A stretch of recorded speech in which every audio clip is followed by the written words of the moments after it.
Chapter 4, Probing Revelation, the Future. Revelation 4:1, the future. After this I looked, and behold, a door was opened in heaven, and the first voice which I heard were as it were a trumpet speaking with me, which said, Come up hither, and I will show thee the things which must be hereafter.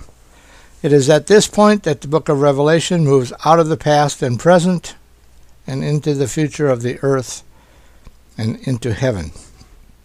And I will show you the things which must be hereafter.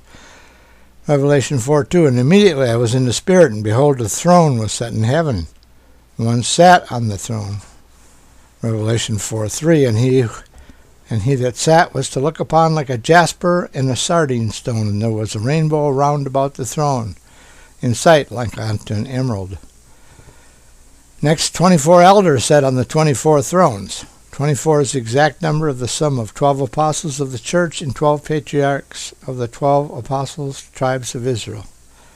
12 tribes, 12 apostles equals 24. I do not think this is an accident, as you will see. Remember Jesus' words. Luke 22:28. You, apostles, are those who have stood by me in my trials, and I confer on you a kingdom, just as my Father conferred one on me, so that we may eat and drink at my table in my kingdom, and sit on thrones judging the 12 tribes of Israel. Revelation continues, Revelation 4:4, And round about the throne were 24 seats, and upon the seats I saw 24 elders sitting clothed in white raiment, and they had on their heads crowns of gold. 4:5, And out of the throne proceeded lightning, and thunderings, and voices. And there were 7 lamps of fire burning before the throne, which are the 7 spirits of God. And before the throne there was a sea of glass like unto crystal, and in the midst of the throne and round about the throne were 4 beasts full of eyes before and behind. The 4:7, the first beast was like a lion, and the second like a beast like a calf, and the third beast had the face of a man, and the fourth beast was like a flying eagle. If one looks into the book of Numbers 2:2, you will find Israel marching out of Egypt in total victory. The formation of this marching unit was a hollow rectangle with the tent of meeting, the tabernacle, and the Ark of the Covenant stationed at the very center of this formation. The 12 tribes of Israel were stationed around the tent of meeting, 3 on each side, with one of the 3 appointed to be head of that wing. Each head tribe had its own standard or flag. Numbers 2:2, the Israelites are to camp around the tent of meeting, some distance from it, each man under his standard with the banners of his family. Judah was to the east, on the south was Reuben, on the west Ephraim, and on the north Dan and his associates.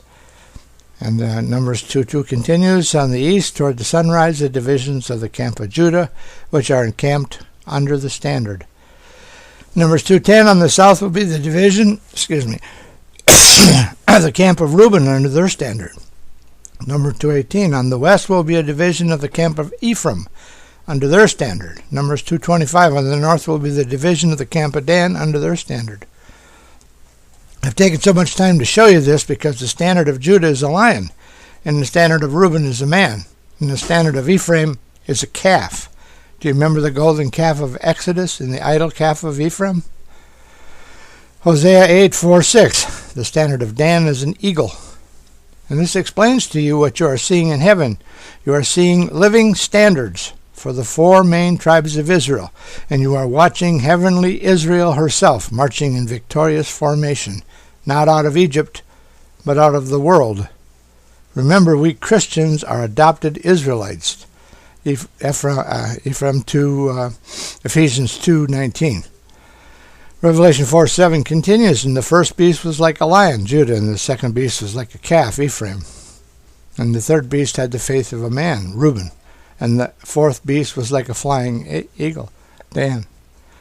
And the 4 beasts had each of them 6 wings about him, and they were full of eyes within, and they rest not day and night, saying, Holy, holy, holy, Lord God Almighty, which was and is to come. Revelation 4:9, And when those beasts gave glory and honor and thanks to him who sat on the throne, who lives forever, The 24 elders fell down before him that sat on the throne and worship him and live forever and ever. And the 24 elders fell down before him that sat on the throne and worship him that lives forever and ever, and cast their crowns before the throne, saying, Thou art worthy, O Lord, to receive glory and honor and power, for thou hast created all things, and for thy pleasure they were created. Friends, you only remember one thing from the study of Revelation. Remember this: For thou, O God, hast created all things, and for thy pleasure they are and were created. We exist for God's pleasure, and no other reason. We are created by God at his pleasure, for his pleasure. The world, the sun, the moon, and all of the great galaxies full of stars that no man could number exists for his pleasure, and for his pleasure alone. Knowing this, friends, how shall we live?